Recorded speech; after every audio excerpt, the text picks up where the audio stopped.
In one of the previous videos, I pulled data from data.smartdublin.ie and I connected a CSV file for the period 1st of August 2025, 1st of September 2025, basically for 1 month. And now let's try to do the same, but instead of saving the data as a CSV file, let's create a table in Postgres. Before we proceed and make any changes to the code, let's see what we need to have before that. Switching to pgadmin4 or PostgreSQL, and what we see that we have here is a database. In my case, this is Dublin Bikes.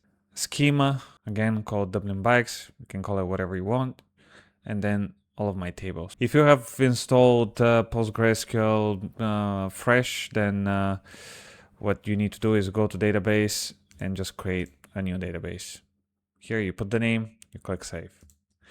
The same with the schemas, right click, create schema, put the name of the schema, and that's it. This is important. The rest I think we're gonna figure out in the code. So let's move back to VS Code. If you need any help about how to install Postgres, check any tutorial on YouTube. There are many, and I guess you'll find what you need over there. Let's jump back to VS Code. So what do we have here?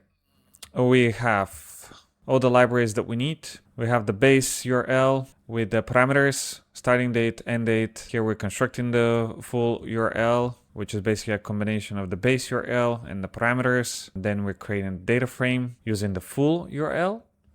And then we print the head of the data frame, the first few rows. And then we're saving to CSV. In our case, it's called like this. And then we print data save total rows and the length of data frame, or the number of rows. Okay, moving on to the next step. Let's copy this code.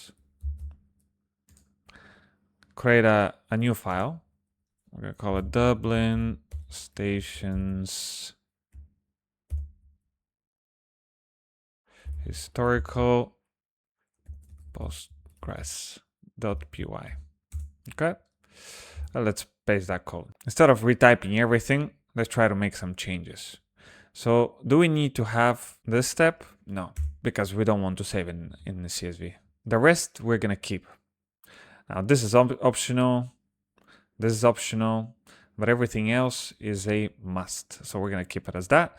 And one more thing, now we're gonna start typing the code. Let's import another library that will help us work with Postgres. And here, maybe let's add some text explaining what we're gonna do. Basically, right now we're gonna upload to Postgres, and now we're gonna insert username, password, host, import.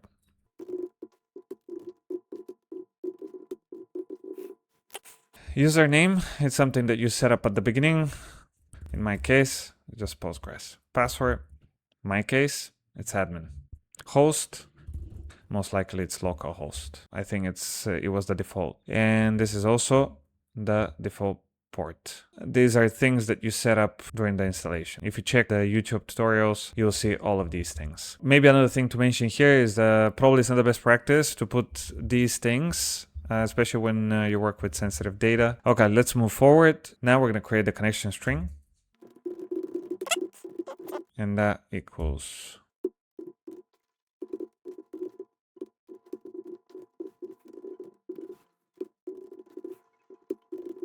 as we can see, this is a combination of our username, password, the host, the port, and our database. And now we'll create the engine.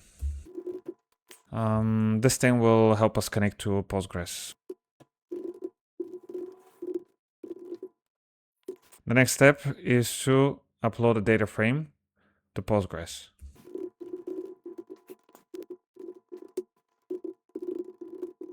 This is the name of the table we're going to create. Here we specify the engine. We created that in the previous step. This is the schema. Here we say replace if it already exists. This is the table that I'm talking about. Okay, I forgot a comma. Let's try to run this. We see the first 5 rows. Data save, total rows, 639,029.